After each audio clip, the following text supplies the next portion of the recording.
IELTS speaking is one of the most difficult module in IELTS because it is considered as difficult.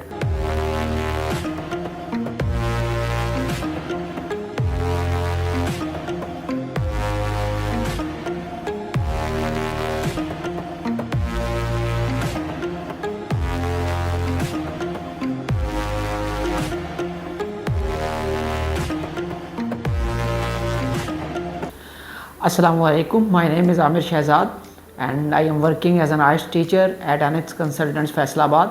Today we will discuss about the IELTS speaking. IELTS speaking is one of the most difficult module in IELTS because it is considered as difficult.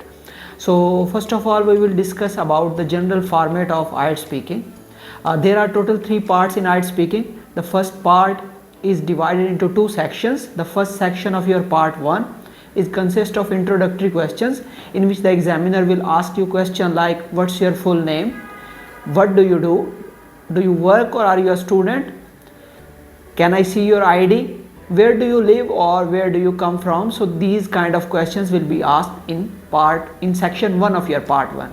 And further the examiner will ask you some questions regarding some certain topics. These topics could be familiar topic like hometown, or it could be unseen or latest topic in IELTS, just like artificial intelligence or IQ. Okay, so when we will move in the next part, that is called cue card, or that is also known as presentation. In this part, the examiner will provide you a cue card and he will ask you to prepare notes according to the topic and for 1 minute. Yes, you will be given 1 minute for preparing notes. After preparing notes, you have to speak on that topic for at least 2 minutes. So this is a general format or general overview of your part 2 in IELTS speaking. Okay, so when we will move into the part 3, they will give you some sort of questions, and these questions are known as follow-up questions or discussion topics in your IELTS speaking. So these questions will be related to your cue card or the topic of the cue card, of course. For example, if your topic is in the cue card is describe a food that you enjoyed recently. So in your follow-up question or in your discussion topics, they will ask you about the what kind of foods are available in your area where you live, what kind of restaurants are available, how restaurants have changed now as compared to past. Okay, what's your prediction regarding the food, the trend of having food outside the home. So they will ask some sort of questions. I will explain further that what kind of question they ask in your follow-up questions. So that was a general overview, a general format of your IELTS speaking. Now we are moving into more details regarding these parts, that how can you attempt or how can you give answers in each question or in each part. So for example, if that is part 1 and they are asking the question and these are questions related to some certain topics, so how can you attempt or how can you give the answers of these questions? So the formula is very simple. You will give the direct answer. For example, do you like cricket? Yes, I like cricket. For example, in the first half of your sentence, you are giving the direct answer. If you will not give the direct answer, it would be considered irrelevant. Okay, so first you are giving the direct answer. After that, you are giving some sort of explanation, some sort of information or reasoning. Reasoning means that you are giving the answer of why or why not. It is very compulsory in IELTS.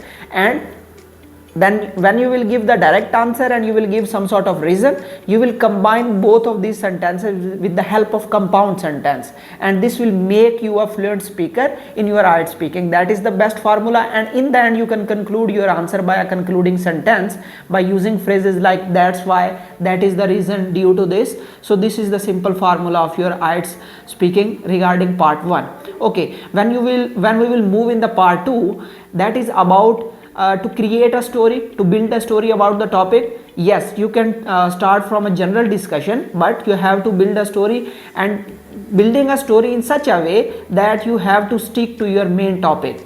If you will give irrelevant information during story building, then examiner will ask you start next. So it would be considered that is not good for you. Okay, so when we will move into the part 3, there are some types of questions they will ask in part 3. For example, first of all, they will ask the question about your opinion. Next they can ask you question about advantage or disadvantage of certain situation. Then the third question type is problem solution. After that, they can ask you about the prediction. That in that question you have to give the prediction about certain question or about certain question. You can say, okay, just like phrases in the opinion based question, we have also some phrases to get maximum bands in your IELTS speaking for another question, and that is regarding your prediction. For example, if there is a question in which you have to give your prediction, you can use the phrases, it can be estimated, it can be predicted in the foreseeable future. So you can attempt these questions, and these were the more details about your part 3 to get maximum bands. Apart from this, I will also give you some sort of more explanation or more tips on IELTS speaking. For example, the first and most important thing, you don't need to cram your answer. If you will cram your answer, it will create a negative effect on your band score. For example, why I am saying this, because the IELTS examiners are very good at that. Okay, they will immediately find that the candidate is giving a cram answer, so don't cram the answer. Apart from this, you don't need to learn difficult vocabulary or difficult words to impress the examiner, because it is also show that the candidate is somehow he has crammed vocabulary, and now he is using that vocabulary in his answer or in her answer. So these are the techniques, and some are the evaluation criteria. Yes, some are evaluation criteria. Your pronunciation matters a lot. Yes, accent has not so much big role in your IELTS speaking, but yes, your pronunciation is marked. And other evaluation criteria, lexical resources. Yes, lexical resources means either you are giving the relevant answer or irrelevant answer, so that is called lexical resources, or what kind of vocabulary you are using according to the question. Okay, so coherence.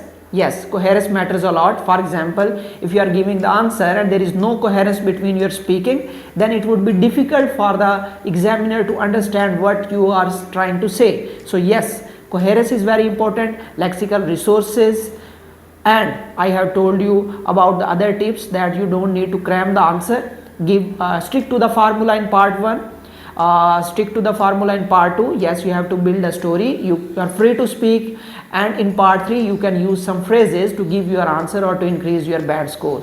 Okay, that was the video regarding your IELTS speaking. So in the next, we will provide you more videos regarding IELTS and different modules. We will give you some important tips and tricks, and by using those tips and tricks, you can get maximum bands in your IELTS or even in all modules. So for those videos, you have to subscribe our channel, and that would be really helpful for you, so that this will notify you when we will upload more videos regarding IELTS. Apart from this, you can attend classes at ANNAX Consultants Faisalabad. We are providing flexible classes to the students. Apart from the physical classes, yes, we are providing online classes as well, so you can enroll online. You can contact the number that is being shown on your screen. And thank you for watching this video. If you like this video, kindly like and subscribe this channel. Thank you.